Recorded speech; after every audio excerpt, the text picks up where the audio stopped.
Ste vedeli, da je slovenski knez nosil ime Pribina in da je njegova zgodba preplet izgnanstva, zavezništev, skrivnostnega meča in ustanovitve prvega slovenskega kneževstva v Panoniji?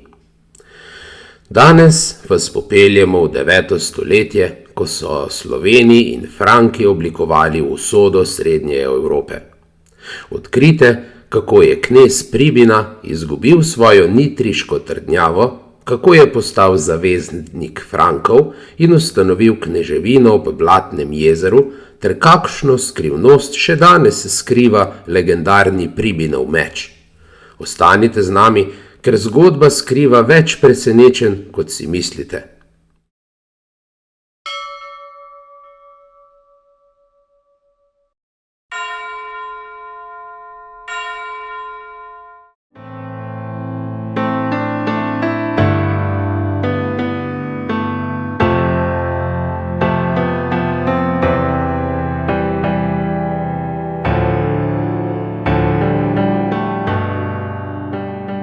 Knez Pribina je ena najstarejših osebnosti, ki jih poznamo po imenu iz zgodovine Slovenov.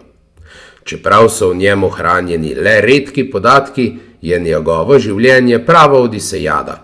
Od samostojnega kneza v Nitri v današnji Slovenski republiki, se pravi Slovaški, preko pregnanca in begunca do frankovskega zaveznika in ustanovitelja novega slovenskega kneževstva ob Blatnem jezeru v Panoniji.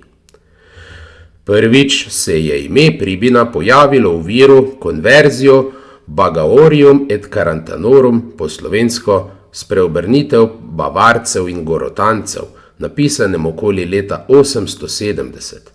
Tam beremo, da je imel v lasti grad Nitrava, torej Nitra, v današnji Slovenski republiki, na Slovaškem.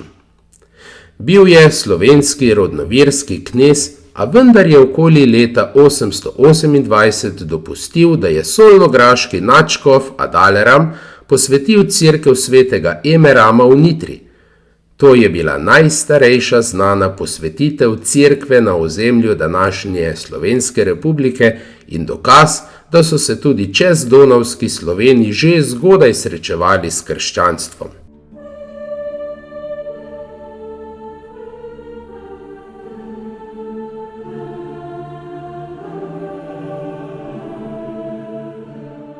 Pribinova oblast v Nitri ni trajala dolgo.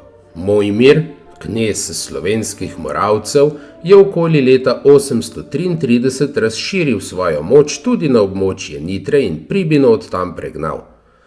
S tem se je začelo dolgo obdobje iskanja njegovega novega doma. Najprej se je zatekel k knezu Ratimirju v Panonijo med rekama Drava in Sava, torej v poznejšo bezjaško Slovenijo, a to ni bila varna izbira. Knez Ratimir je bil v sporu z vzhodno-frankovskim kraljem Ludvikom Nemškim, zato je ta poslal svojega vojvoda Radboda ali Radboda, da bi ga pokoril. Ko je Radbod pritisnil na Ratimirjevo Panonijo, je Pribina hitro spoznal, da bo moral bežati naprej. Njegova naslednja postaja je bila prav pri Radbodu, ki je bil prefekt vzhodne Marke ali krajine. Prav tam, v Trajsmavorju ob reki Donavi, se je Pribina dal krstiti. Krst je pomenil vstop v krščansko skupnost in hkrati politično zavezo Frankom. Vojvod Radbod ga je nekaj časa imel ob sebi, nato pa ga je poslal naprej na različna dvorna središča, dokler se Pribina ni končno uveljavil kot zvesti vazal vzhodno-frankovskega kralja.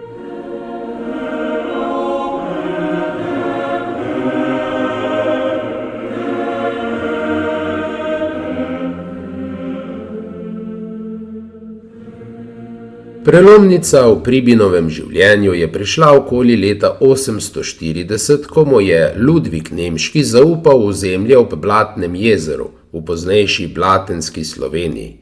Tako je nastalo novo slovensko kneževstvo, katerega središče je bilo v Blatogradu ali Mosapurcu, v današnjem Zalavaru na Madžarskem. To ozemlje je imelo strateški pomen, Varovalo je vzhodne meje Frankov pred upadi Avarov ali Obrov in drugih sosednjih ljudstev, hkrati pa je bilo stičišče poti med 3 slovenskimi deželami, Panonijo, Gorotanom in Moravsko. Pribina se je kot knez v Panoniji pokazal kot skrben graditelj, bil je tesno povezan s solnograško nadškofijo in je v svojem kneževstvu dovolil gradnjo več cerkva. S tem je bil eden prvih, ki so sistematično vnašali krščanstvo v slovensko-panonski prostor.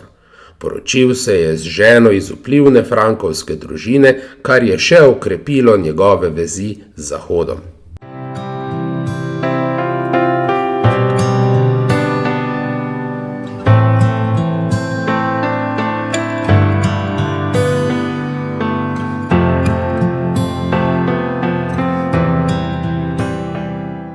Kljub temu mir ni trajal dolgo. V 50. in 60. letih 9. stoletja so se razmere v srednjeevropskem prostoru hitro spreminjale. Slovenski moravci pod knezom Ratislavom so okrepili svojo moč in vedno bolj ogrožali Panonijo. Knez Pribina kot frankovski zaveznik je bil zato naravni sovražnik Moravcev. V vojaških spopadih z Ratislavovimi bojevniki je padel okoli leta 861. Tako se je končala življenjska pot enega velikih slovenskih knezov iz 9. stoletja v bratomorni vojni.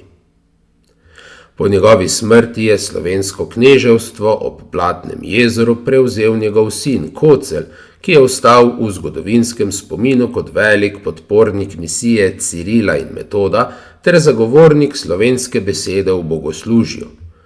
Prav knez Kocelj je bil tisti, ki je papežu poslal prošnjo, da sme v svojem knežjem dvoru izobraziti 50 mladeničev v domačem jeziku Slovenov.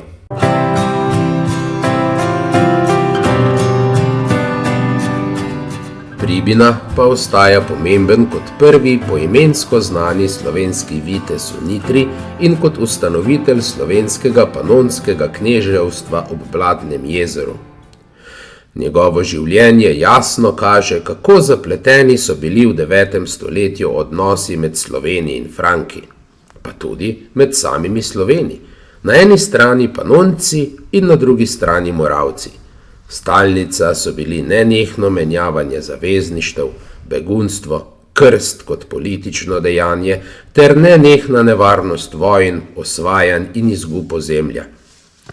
Čeprav so viri iz tega obdobja skopi, pa iz njih razberemo podobo moža, ki se je znal prilagoditi težkim razmeram, preživeti izgon in na koncu ustvariti novo kneževstvo, ki je bila most med svetom Frankov in svetom Slovenov.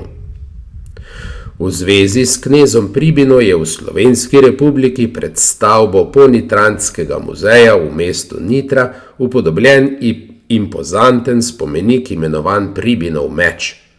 Tamkajšnji turistični opisi navajajo, da naj bi šlo za povečano kopijo orožja iz knežjega groba, katerega original je bil domnevno odkrit leta 1876. Za to trditev doslej nismo uspeli najti potrjenih arheoloških ali muzejskih virov, zato jo obravnavamo kot del lokalne razlage in ne kot znanstveno potrjeno dejstvo.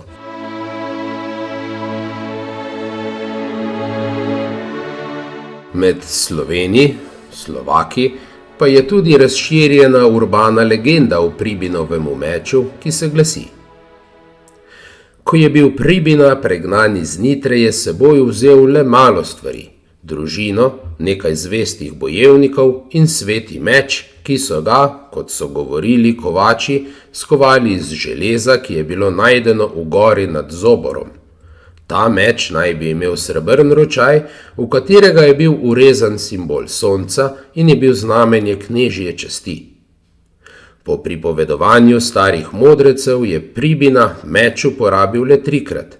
Prvič, ko je branil svojo čast proti Mojmirjevim možem pri Nitri, drugič, ko je ob prihodu v Panonijo pri Malem Blatnem jezeru udaril z njim po zemlji in rekel: tukaj bo moj novi dom, in tretjič, ko je ob posvetitvi cerkve v Blatogradu položil meč na oltar kot znamenje, da bo vladal pravično.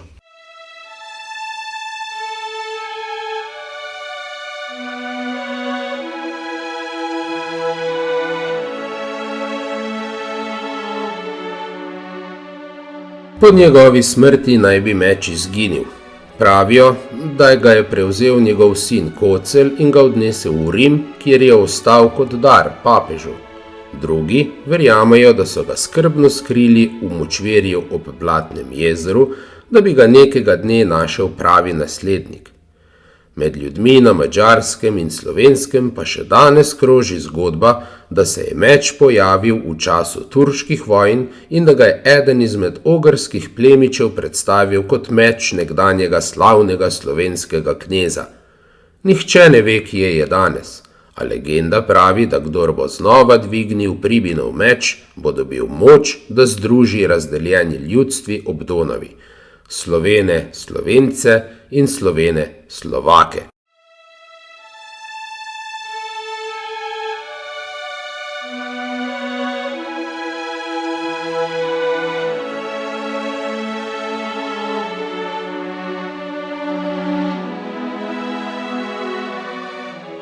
Knez Pribina je bil poimensko znani slovenski vladar, pregnanec, bojevnik in graditelj novega kneževstva, ki je v zgodovino zapisan kot most med Slovenci in Franki. Njegov skrivnostni meč pa še danes buri domišljijo in povezuje legende ob Donavi. Če vas zanima več o prepovedani zgodovini, se naročite na naš kanal, všečkajte video in ga delite naprej, da skupaj obudimo zgodbe, ki jih uradna zgodovina pogosto zamolči. Katera legenda o Pribinovem meču pa se vam zdi najbolj verjetna, napišite v komentar.